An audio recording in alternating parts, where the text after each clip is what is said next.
হিমাচল প্রদেশের Hamta pass trek. এই trek প্রেমীদের কাছে স্বর্গের থেকে কম কিছু নয়। তাই এই বছর জুন মাসে আমরা 7 জন মিলে পাড়ি দিয়েছিলাম এই হামটা পাস ট্রেকের উদ্দেশ্যে। ট্রেকটা তো ছিল ছুতো, আসল উদ্দেশ্য ছিল নিজের পোটেনশিয়ালকে খুঁজে বের করা, নিজের স্বপ্ন পূরণের জন্য কতটা কষ্ট সহ্য করতে পারি সেটাই পরীক্ষা করা। কখনো সূর্যের প্রচণ্ড তাপে চামড়া পুড়ে যাওয়া, আবার কখনো মাইনাস টেম্পারেচারে বরফের ওপর দিয়ে ক্র্যাম্পন পরে হাঁটা, আবার কখনো জিরো ভিজিবিলিটিতে সামনের দিকে এগিয়ে যাওয়া। এই গল্প হলো 30 বছরের কোঠায় দাঁড়িয়ে নিজের স্বপ্নকে ছুঁয়ে দেখার। এই গল্প হলো প্রতিটা পদক্ষেপে নিজেকে চ্যালেঞ্জের সম্মুখীন করার। এই গল্প হলো হিমালয়কে আরেকবার ভালো করে চেনার।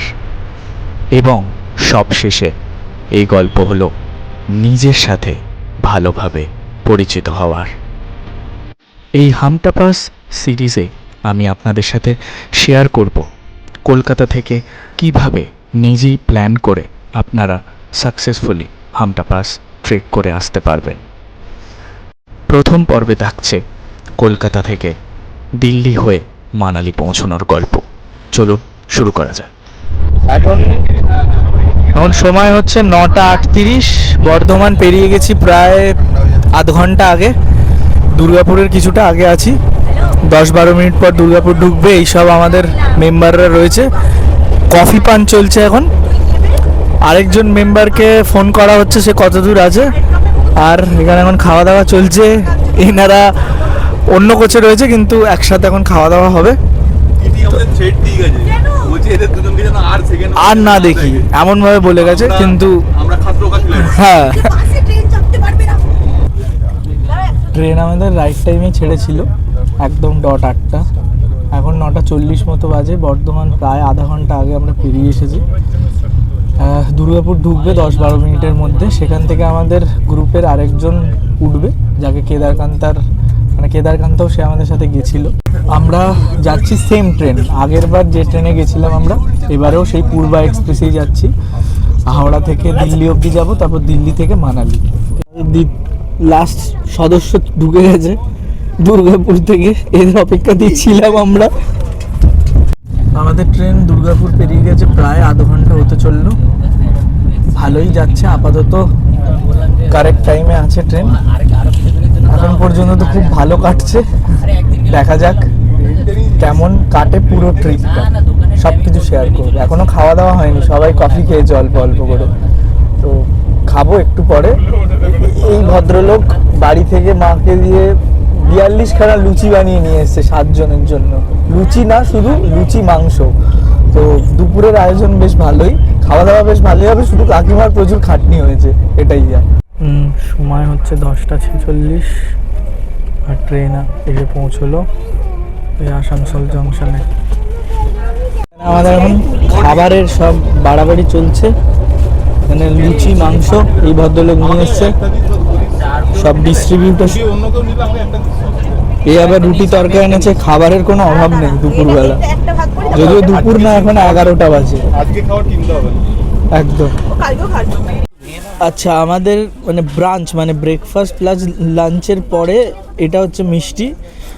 তুই এনেছিস, সন্দীপ এনেছে। এখন চলছে অমৃতি খাওয়া, সবাই খাচ্ছে। আমি একটু পরে খাবো, এক্ষুনি খাবো না, পেট পুরো ভরে গেছে। এই কিছুক্ষণ আগে চিত্তরঞ্জন পেরিয়ে গেছে, এখন বাজে 11:31। সময় কিন্তু বেশি হয়নি, কিন্তু যেহেতু আমরা খেয়ে দিয়ে নিয়েছি তাই মনে হচ্ছে বেশ কিছুটা সময় পেরিয়ে গেছে। দুপুর এখন দুপুর নয়, এখনও 12টাও বাজেনি। আর বাইরের দৃশ্য কিছুটা এরকম। সাইড লোয়ার সিট খাওয়া হয়ে গেছে, লুচি চিকেন দেখলেন। তারপরে আরাম করে এখানে শুয়েছি। এবার ঘুম আসছে, কারণ সারা রাত কাল ঘুম হয়নি। তো এবার একটু রেস্ট নিয়ে নিই, আবার একটু পরে উঠে সব গল্প টল্প হবে। আমাদের বাকিদের তো কেউ কেউ বলছে যে ঘুম নেই, কোনো ক্লান্তি নেই, সব এনার্জিতে টকবক করে ফুটছে। কিন্তু আমার একটু ঘুম দরকার, কারণ প্রায় আমি 30 ঘন্টা জেগে আছি টানা। তো একটু রেস্ট নিয়ে নিই, আবার কিছুক্ষণ পর দেখা হচ্ছে। এখন সময় হচ্ছে 6:05। কিছুক্ষণ আগে বক্সার ছাড়লো, ট্রেন ভালোই চলছে, কিন্তু বিগত 6-7 ঘন্টা ধরে টানা ঘুমিয়েছে, তাই দেখতে পারিনি ট্রেন অন টাইম আছে নাকি লেট আছে। এখন আবার ওদিকে কফি প্রিপারেশন চলছে, যে কফি চলে এসছে, টাইম টু টাইম খাবার পেয়ে যাচ্ছে, কফি পেয়ে যাচ্ছে, আমাদের কোনো কাজ নেই, ঘুমাও আর খাবার খাও। রাত 9:45 আর এ তো খাবার পরিবেশন করতে করতে সবার রাতের ডিনার, মানে লুচি শেষই হচ্ছে না, মানে 2-3 বার ধরে লুচি খেয়েই যাচ্ছে। কত খাবার সবাই এনেছে, খাচ্ছে। এই যে আবার লঙ্কা দিচ্ছে লুচি ঘুগনির সাথে, আর এই ভদ্রলোক চিড়ের পোলাও নিয়ে এসেছিল, সেটাও আবার ডিস্ট্রিবিউট হয়েছে। মানে আলাদাই ব্যাপার, পরপর খেয়ে চলেছে এবং খাবার রীতিমতো ভালো, মানে আইটেম ভালো, আইটেম ওয়াইজ দারুণ। কেমন লাগছে নতুন লোকেদের সাথে এসে? মানে আমরা ভালো তো? এরকম ট্রিপ হাজারটা একদম একদম। আমি বাইক 10 বছর পরে কিনবো রাজি আছি, কিন্তু এরকম ট্রিপ হ্যাঁ হাজারটা হোক। একদম। বাইক তো তারপর সেই ভাঙ্গারওয়ালার কাছে বেঁচে দিতে হবে, হ্যাঁ, মানে 10 বছর পর যখন বাইক আর চলবে না, বাইকের যখন- নতুন মডেল আসতে পারে, যখন হাঁটতে পারবো না বাড়িতে বসে থাকবে এই ছবিগুলো দেখবো। কিন্তু এইসব এক্সপিরিয়েন্স আমার সাথেই যাবে। আমাদের সাথেই হতে হবে, আর এগুলো অমূল্য, এগুলো টাকা দিয়ে কেনা যায়। একদম, মানে রাতের খাবারে পোহা, লুচি, ঘুগনি, কাঁচা লঙ্কা, আবার মিষ্টি আছে, অমৃতি আছে, মানে অমৃতিটা আলাদা। সেটা যদি আচ্ছা, শেষ তোর কি হয়েছে, খাওয়া তো হয়েছে, সর ভাজা আছে, সর ভাজা আছে, সর ভাজা আছে। মানে কোনো কিছুর অভাব নেই। আমাদের খাওয়া দাওয়ার পর এখন এই যে মিষ্টি সর ভাজা, আরে ও যে ও আসলে খাবে ও তারটা তুললো। ও দুটো বুক করেছে, এ খাবে না, আরে ওই যে হাফ এর করে কাপড় এটা ও করেছে। ও খাওয়ার জন্য হাত পাক করছে অনেকক্ষণ ধরে। আফটার অল আমরা বাঙালি, খাওয়ার একদম। মিষ্টি না হলে ভালো লাগে। একদম। চলো শেষে মিষ্টি মুখ করা যাক।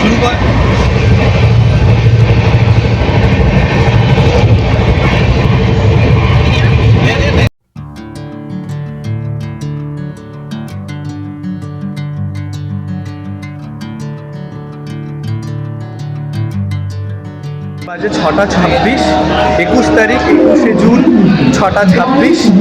আমাদের ট্রেন ঢুকিয়ে দিয়েছে বেশ কিছুক্ষণ আগে নিউ দিল্লি জাংশনে। এখান থেকে আমরা এখন পাহাড়িয়াগঞ্জ যে গেট আছে, পাহাড়িয়াগঞ্জের সাইডের যে গেট, সেই গেটের দিকে যাচ্ছি। ওখানে আমাদের গাড়ি দাঁড়িয়ে আছে, সেই গাড়িতে উঠে আমরা রওনা দেবো মানালির উদ্দেশ্যে। স্টেশনের অবস্থা কিছুটা এরকম, আপাতত ফ্লাইওভার দিয়ে পেরিয়ে যেতে হবে পাহাড়গঞ্জ গেটের দিকে। বাজে হচ্ছে 7:00। আমরা নিউ দিল্লি থেকে রওনা দিলাম মানালির উদ্দেশ্যে। সব এই 3জন পিছনে বসেছে, আমরা 3জন এখানে, সামনে অভিষিক্তা রয়েছে, আর এই ড্রাইভার দাদা অনুপ ডিল করেছে। যদি ড্রাইভার দাদার কোনো অসুবিধা হয় বা ঘুম আসে তাহলে অনুপ গাড়িটা চালাবে, কিন্তু মাঝে মাঝে একটু ডিসব্যালেন্স এদিক ওদিক হয়ে যায়। দিল্লি থেকে মানালি যাওয়ার গাড়ি আমরা কলকাতা থেকে ঠিক করে গেছিলাম। ড্রাইভার দাদার নাম্বার দেওয়া থাকবে ডেসক্রিপশন বক্সে। দিল্লি থেকে মানালি পর্যন্ত আমাদের পড়েছিল 11,000 টাকা। আমরা একটা ধাবায় ঢুকেছি, কিন্তু মেনু কার্ড দেখে মনে হয়েছিল ট্রিপের সব খরচ আজকেই শেষ হয়ে যাবে, তাই শেষমেশ সবাই 1 গ্লাস করে লিকার চা অর্ডার দেওয়া হয়েছে। 2জন শুধু আছে অ্যারিস্টোক্রেট পিপল, যারা কফি খাচ্ছে। দিল্লি থেকে মানালির দূরত্ব সড়ক পথে প্রায় 650 কিলোমিটার। আমাদের সময় লেগেছিল 12 থেকে 13 ঘন্টা। আমরা দিল্লি থেকে রওনা হয়েছিলাম সকাল 8টা নাগাদ এবং মানালি পৌঁছেছিলাম প্রায় রাত 9টা থেকে 9:30। এই লম্বা জার্নির মাঝখানে আপনারা ব্রেকফাস্ট এবং লাঞ্চ দুটোই করে নিতে পারেন হাইওয়ে সাইডের কোনো ধাবা থেকে। আমরাও দুপুরবেলার লাঞ্চের জন্য দাঁড়িয়েছিলাম সেরামি একটি ধাবায়। খেলাম, এখন লাঞ্চ করলাম। আমি বাইরে থেকে দেখাচ্ছি, তার পেছনের দিকটায় এসছি, পেছনের দিকটা এরকম জঙ্গল পুরো, আর আওয়াজটা হচ্ছে শুনুন, ঝিঝি পোকা।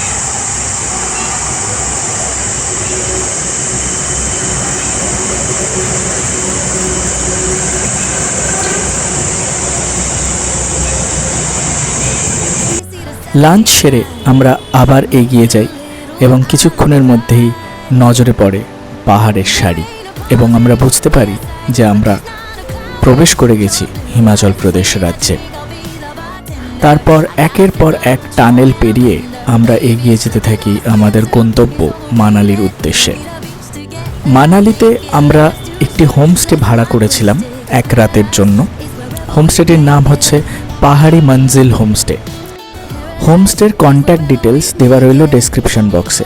আপনারা চাইলে সেখানে যোগাযোগ করে বুক করে নিতে পারেন এবং ওনাদের সাথেই কিন্তু আপনারা এই হামটা পাস বা অন্যান্য যে ট্রেকগুলি হিমাচল প্রদেশে বিখ্যাত সেগুলি করতে পারেন। ওনারাও কিন্তু গ্রুপ নিয়ে এই ট্রেকগুলি করান। সেদিনকে রাত্রিবেলা মানালি পৌঁছতে আমাদের এতটাই রাত হয়ে যায় যে পৌঁছানোর পর হোমস্টেতে ভিডিও করার সুযোগ আর হয়নি, কারণ পরের দিনই ভোরবেলা আমাদের ট্রেক শুরু হওয়ার কথা ছিল। তাই রাতের ঘুমটা খুব জরুরি ছিল। সেই কারণে হোমস্টের ভিডিও আমি করি একদম পরের দিন সকালবেলা থেকে। তাই morning, good morning from Manali. আজকে হচ্ছে 22 তারিখ, 22শে জুন। আমরা কালকে রাত্রিবেলা অনেক রাতে এসে এখানে পৌঁছেছিলাম। যা হয় 12-13 ঘন্টা টাইম লেগেছে আমাদের পৌঁছতে, তবে কিছু এখানে দেখাতে পারিনি। তো এই ছিল আমাদের রুম, কিছুটা এরকম। এখানে আমরা রয়েছি, এটা হচ্ছে পাহাড়ি মঞ্জিল হোমস্টে, মানালিতেই এটা। মানালির সাইলি মহাদেব যেটা আছে, সেই সাইলি মহাদেবের মন্দিরের আশেপাশে এই পাহাড়ি মঞ্জিল হোমস্টে। আর কিছুটা রুম এরকম, পেছনে ওয়াশরুম রয়েছে। আর সব থেকে এই হোমস্টের যেটা স্পেশালিটি সেটা বাইরে গিয়ে দেখাচ্ছি। এই হচ্ছে রুমের দরজা, আর এখান দিয়ে এরকম বেরোলেই এই হচ্ছে কিছুটা ভিউ। এই হচ্ছে ব্যালকনি, আর এই হচ্ছে কিছুটা ভিউ এখানকার।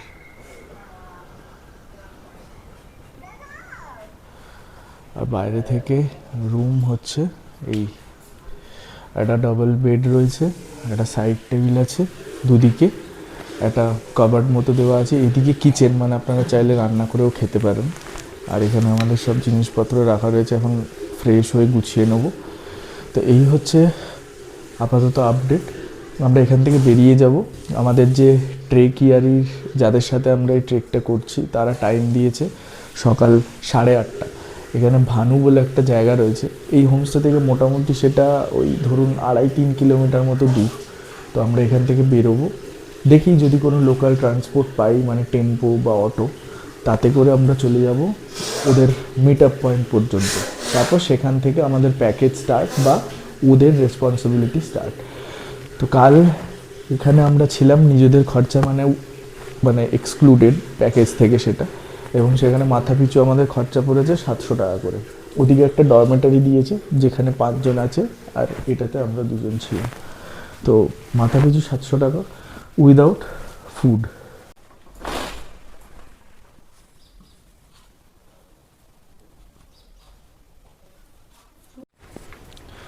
আচ্ছা, আজকে আমাদের প্ল্যান হচ্ছে আমরা এখান থেকে প্রথমে তো যাব মিট আপ পয়েন্টে। মিট আপ পয়েন্টে গিয়ে গ্রুপের সাথে দেখা হবে, সেখান থেকে ট্রেক লিডার অ্যাসাইন হবে।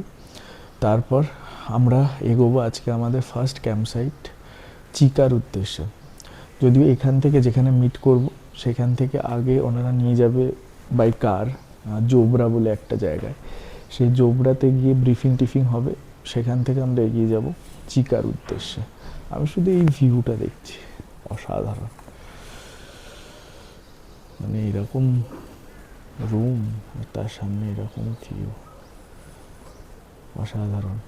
আর কালকে রাতে বেশ ভালো রকম বৃষ্টি হয়েছে, প্রচুর কালো মেঘ ছিল, ভালো মানে জোরে বৃষ্টি হয়েছে এবং বাজ পড়েছে জোরে জোরে।